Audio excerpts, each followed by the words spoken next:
अस्सलामुअलैकुम। आज हम माइक्रो इकोनॉमिक्स के एक बहुत ही अहम मॉड्यूल यानी मार्केट की मुख्तलिफ इकसाम को समझने की कोशिश करेंगे।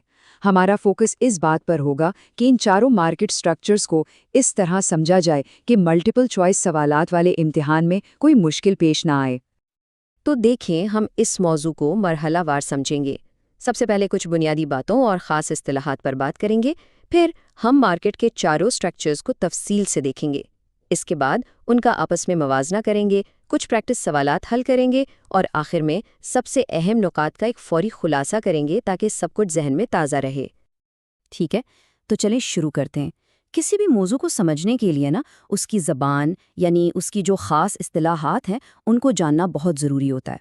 तो हम शुरुआत यहीं से करेंगे। अच्छा, जब हम मार्केट का लफ्ज़ सुनते हैं तो जहन में अक्सर कोई बाजार या दुकान आती है, लेकिन इकोनॉमिक्स में इसका मतलब सिर्फ कोई जगह नहीं है। मार्केट कोई भी ऐसा सिस्टम हो सकता है, जैसे कि कोई ऑनलाइन वेबसाइट जहां खरीदने वाले और बेचने वाले आपस में राब्ता करके चीज़ों का लेन देन करते हैं। और मार्केट स्ट्रक्चर क्या है?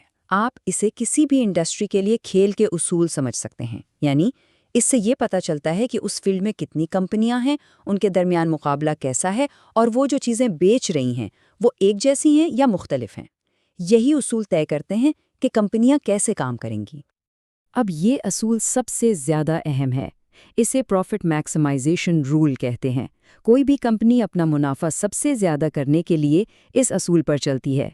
ये असूल कहता है कि मुनाफा उस वक्त सबसे ज़्यादा होता है जब मार्जिनल रेवेन्यू यानी एमआर मार्जिनल कॉस्ट यानी एमसी के बराबर हो जाए।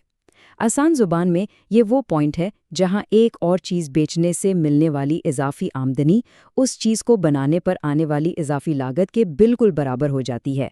इसको अच्छी तरह याद कर लें क्योंकि ये हर मार्केट स्ट्रक्चर में हमारे काम आएगा। चलें, अब जबकि हमने बुनियादी बातें समझ ली हैं तो अब हम मार्केट की चारों अक़साम को एक एक करके देखते हैं। सबसे पहले है परफेक्ट कंपटीशन। इसको समझने के लिए फ़र्ज़ करें कि एक सब्जी मंडी है।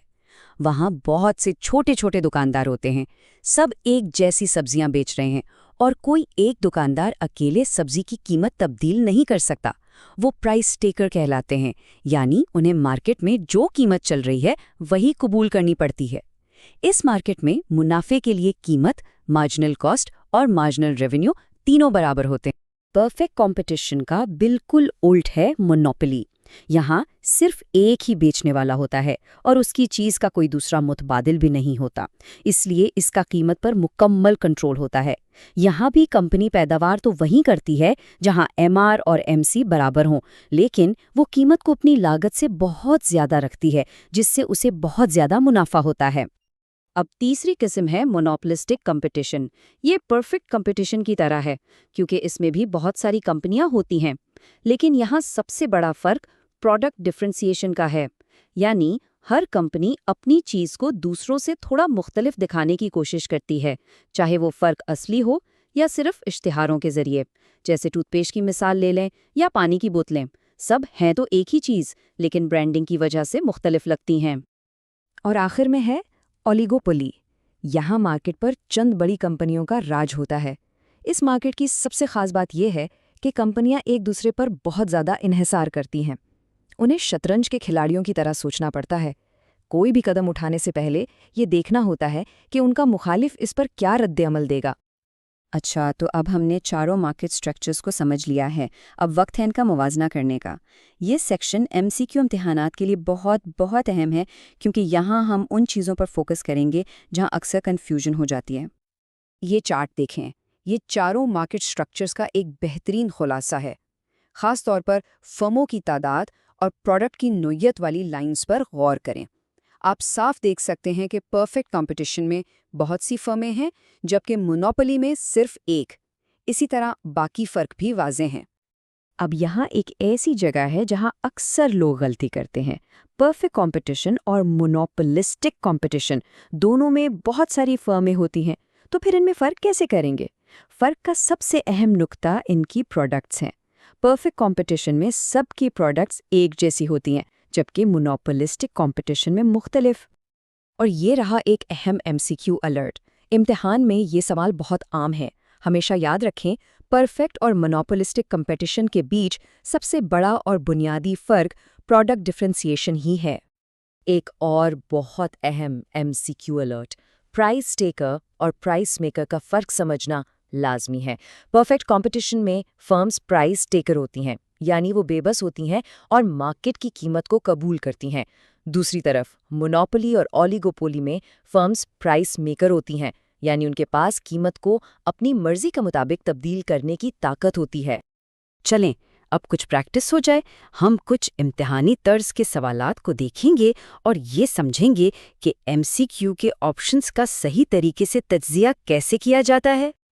पहला सवाल, किस किस्म के मुकाबले में एक फर्म का मार्जिनल रेवेन्यू मार्केट की कीमत के बराबर होता है? ऑप्शंस हैं ओलिगोपोलिस, मोनोपोलिस्टिक, इम्परफेक्ट या परफेक्ट। यहाँ सही जवाब है डी, परफेक्ट। अब सवाल यह है कि क्यों? क्योंकि परफेक्ट कंपटीशन में फर्म एक प्राइस टेकर होती है। उसका डिमांड कर्व बिल्कुल सीधा यानी हॉरिजॉन्टल होता है। इसका मतलब है कि कीमत और मार्जिनल रेवेन्यू बराबर हैं। बाकी ऑप्शंस इसलिए गलत हैं क्योंकि ओलिगोपोली और मोनोपोलिस्टिक कंपटीशन में डिमांड कर्व नीचे की तरफ झुका होता है, जिसकी वजह से कीमत हमेशा मार्जिनल रेवेन्यू से ज़्यादा होती है। अगला सवाल, किसी इजाद को बनाने, इस्तेमाल करने या बेचने का खुसूसी हक क्या कहलाता है? ऑप्शंस हैं कॉपीराइट, पेटेंट या ट्रेडमार्क। इसका सही जवाब है बी, पेटेंट। पेटेंट किसी इजाद के लिए दिया जाता है और ये आम तौर पर 20 साल के लिए होता है। बाकी ऑप्शंस को भी समझ लें। कॉपीराइट लिखने वालों और फनकारों के काम की हिफाजत करता है, जैसे किताबें या मौसीकी, जबकि ट्रेडमार्क किसी ब्रांड के नाम या लोगो की हिफाजत करता है। इन तीनों का फर्क याद रखना इम्तिहान के लिए बहुत अहम है। और अब हम आ गए हैं अपने आखिरी सेक्शन पर। चलें एक नज़र इन सबसे ज़रूरी नुकात पर डालते हैं जो इम्तिहान में जाने से पहले आपको हर हाल में याद होने चाहिए। तो ये है वो सबसे अहम बातें। पहली, तमाम फर्में अपना मुनाफा वहाँ मैक्सिमाइज करती हैं जहाँ MR = MC हो। दूसरी, परफेक्ट कंपटीशन में फर्में प्राइस टेकर हैं और वहाँ P = MR होता है। तीसरी, मोनोपोलिस्टिक कंपटीशन की पहचान डिफरेंशिएटेड प्रोडक्ट्स हैं। चौथी, मोनोपोली में सिर्फ एक बेचने वाला होता है। पांचवें, ओलिगोपोली में चंद बेचने वाले होते हैं जो एक दूसरे पर इन्हिसार करते हैं। और आखिर में कोल्यूजन यानी आपस में साजबाज करना ओलिगोपोली में आम है। और आखिर में एक सवाल आपके सोचने के लिए। तवील मुद्दती ब्रांड स्ट्रैटेजी बनाने के लिए मार्केट के ढांचे की कौन सी खुसूसियत सबसे ज़्यादा अहमियत रखती है? ये सवाल इन तमाम तस्वुरात को हकीकी दुनिया के बिजनेस से जोड़ता है और इस पर ज़रूर गौर कीजिएगा।